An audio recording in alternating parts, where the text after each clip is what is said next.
بعد موت کے ذریعے بدن کا ہلاک ہونا ہے۔ جو چاہے زندگی ہمیشہ تھام لے وہ علم کو، جو چاہے زندگی ہمیشہ تھام لے وہ علم کو، اگرچہ ڈوبے کشتیاں نہ ڈوبتا یہ علم ہے، اگرچہ ڈوبے کشتیاں نہ ڈوبتا یہ علم ہے۔ بسم اللہ الرحمن الرحیم، الصلاۃ والسلام علیک یا رسول اللہ وعلی آلک واصحابک یا حبیب اللہ، الصلاۃ والسلام علیک یا نبی اللہ وعلی آلک واصحابک یا حبیب اللہ صلی اللہ علیہ وسلم۔ الحمدللہ عز و جل، آج آپ کی بارگاہ میں اسلام کی بنیادی باتیں حصہ دوم کے لیسن نمبر 16 لے کر حاضر ہیں۔ اس سے پہلے ہم نے آپ کے سامنے 15 اسباق بالتفصیل پیش کیے تھے۔ آج انشاءاللہ تبارک و تعالی ناخن کاٹنے کے مدنی پھول کے متعلق پڑھیں گے اور بھی دیگر مدنی پھول پڑھیں گے۔ تو چلیے شروع کرتے ہیں۔ جمعہ کے دن ناخن کاٹنا مستحب ہے۔ اگر زیادہ بڑھ گئے ہوں تو جمعہ کا انتظار نہ کیجیے۔ صدر الشریعہ بدر الطریقہ مولانا امجد علی اعظمی علیہ رحمۃ اللہ القوی فرماتے ہیں کہ منقول ہے جو جمعہ کے روز ناخن ترشوائے کاٹے، اللہ عز و جل اس کو دوسرے جمعہ تک بلاؤں سے محفوظ رکھے گا، اور 3 دن سے زائد یعنی 10 دن تک۔ ایک روایت میں یہ بھی ہے کہ جو جمعہ کے دن ناخن ترشوائے یعنی کاٹے تو رحمت آئے گی اور گناہ جائیں گے۔ ہاتھوں کے ناخن کاٹنے کا طریقہ یہ ہے کہ پہلے سیدھے ہاتھ کی شہادت کی انگلی سے شروع کر کے ترتیب وار چھنگلیاں یعنی چھوٹی انگلی سمیت ناخن کاٹے جائیں اور مگر انگوٹھا چھوڑ دیجیے۔ اب الٹے ہاتھ کی چھنگلیاں یعنی چھوٹی انگلی سے شروع کر کے ترتیب وار انگوٹھے سمیت ناخن کاٹ لیجیے۔ اب آخر میں سیدھے ہاتھ کے انگوٹھے کا ناخن کاٹا جائے۔ پاؤں کے ناخن کاٹنے کی کوئی ترتیب منقول نہیں ہے۔ بہتر یہ ہے کہ سیدھے پاؤں کی چھنگلیاں یعنی چھوٹی انگلی سے شروع کر کے ترتیب وار انگوٹھے سمیت ناخن کاٹ لیجیے، پھر الٹے پاؤں کے انگوٹھے سے شروع کر کے چھنگلیاں سمیت ناخن کاٹ لیجیے۔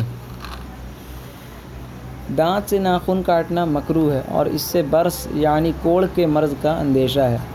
ناخن کاٹنے کے بعد ان کو دفن کر دیجیے، اور اگر ان کو پھینک دیں تو بھی حرج نہیں۔ ناخن کا تراشا یعنی کٹے ہوئے ناخن بیت الخلاء یا غسل خانے میں ڈال دینا مکروہ ہے کہ اس سے بیماری پیدا ہوتی ہے۔ بدھ کے دن ناخن نہیں کاٹنے چاہیے کہ برس یعنی کوڑھ ہو جانے کا اندیشہ ہے۔ البتہ اگر 39 دن سے نہیں کاٹے تھے اور آج بدھ کو 40واں دن ہے، اگر آج نہیں کاٹتا تو 40 دن سے زائد ہو جائیں گے، تو اس پر واجب ہوگا کہ آج ہی کے دن کاٹے، اس لیے کہ 40 دن سے زائد ناخن رکھنا ناجائز و مکروہ تحریمی ہے۔ صبر و تحمل کی اعلیٰ مثال حجت الاسلام حضرت سیدنا امام محمد غزالی علیہ رحمۃ اللہ علیہ نقل فرماتے ہیں کہ کسی شخص نے امیر المؤمنین سیدنا عمر بن عبد العزیز علیہ رحمۃ اللہ عزیز سے سخت کلامی کی۔ آپ نے سر جھکا لیا اور فرمایا، کیا تم یہ چاہتے ہو کہ مجھے غصہ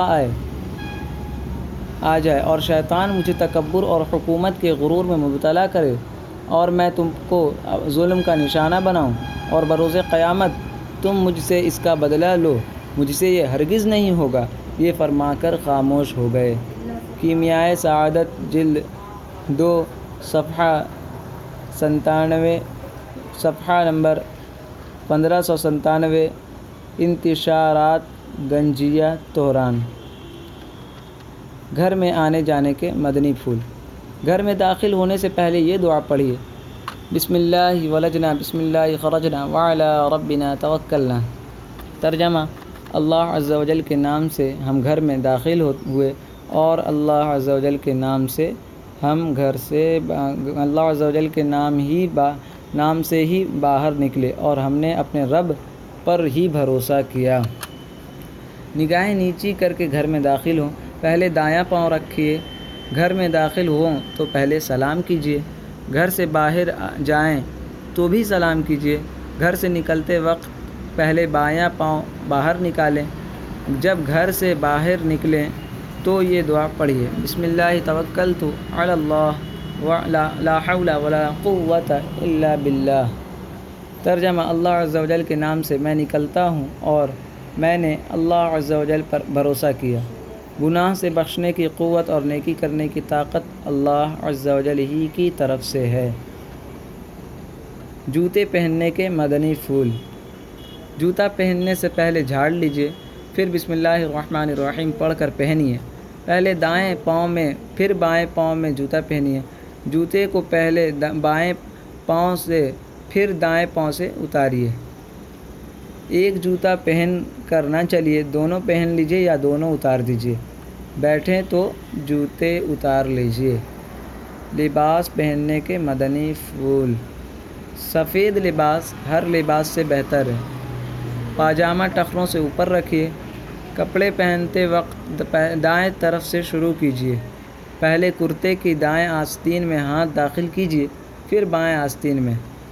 اسی طرح پہلے پاجامے کے دائیں پائنچے میں دایاں پاؤں داخل کیجیے، پھر بائیں پائنچے میں بایاں۔ کپڑوں کو اتارتے وقت بائیں طرف سے شروع کیجیے۔ سرما لگانے کے مدنی پھول۔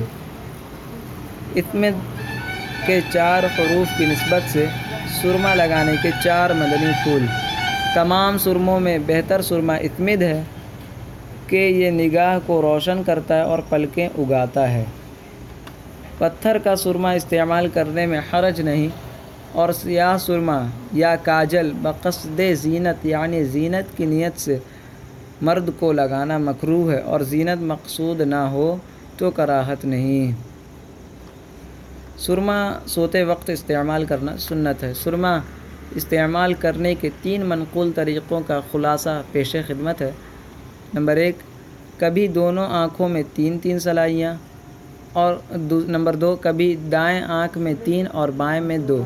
نمبر 3، تو کبھی دونوں آنکھوں میں 2 اور پھر آخر میں 1 سلائی باری باری دونوں آنکھوں میں لگائیے۔ تیل ڈالنے کے مدنی پھول۔ سر میں تیل ڈالنے سے پہلے بسم اللہ الرحمن الرحیم پڑھیں۔ شیشی دائیں ہاتھ سے پکڑ کر بائیں ہاتھ میں تیل ڈالیے۔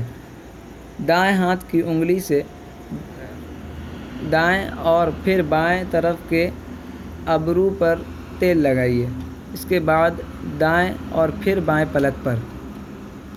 پھر بسم اللہ الرحمن الرحیم پڑھ کر سر میں تیل ڈالیے۔ کنگھا کرنے کے مدنی پھول۔ پہلے بسم اللہ الرحمن الرحیم پڑھیے۔ دائیں طرف سے کنگھا کرنا سنت ہے۔ پہلے دائیں ابرو پر کنگھا کیجیے، پھر بائیں ابرو پر، پھر سر میں دائیں طرف کنگھا کیجیے، پھر بائیں طرف۔ بیت الخلاء میں آنے جانے کے مدنی پھول۔ بیت الخلاء میں پہلے الٹا پاؤں رکھیے۔ جب تک بیٹھنے کے قریب نہ ہوں کپڑا بدن سے نہ ہٹائیے اور نہ ضرورت سے زیادہ کھولیے۔ کھڑے کھڑے پیشاب نہ کیجیے کہ ایسا کرنا مکروہ ہے۔ جس جگہ وضو اور غسل کیا جاتا ہے وہاں پیشاب کرنا مکروہ ہے، اور اس سے وسوسے بھی آتے ہیں۔ دودھ پیتے مننے یا منی کا پیشاب بھی ایسا ہی ناپاک ہے جیسا کہ بڑوں کا ناپاک ہوتا ہے۔ سیدھے ہاتھ سے استنجا کرنا مکروہ ہے۔ کاغذ سے استنجا کرنا منع ہے، اگرچہ اس پر کچھ بھی نہ لکھا ہو۔ تو اس طرح آج ہمارا لیسن نمبر 16 مکمل ہوا۔ کیسی لگی آپ کو یہ ویڈیو ضرور بتائیں، اور اگر کوئی غلطی وغیرہ ہوئی ہو تو اصلاح فرما دیں، اور ہمارے چینل درس نظامی کو سبسکرائب کریں اور دوسروں کو شیئر کریں تاکہ وہ بھی آپ کے ساتھ ثواب میں شامل ہو جائیں۔ جزاکم اللہ خیرا۔ اللہ پاک آپ کے علم میں برکت عطا فرمائے۔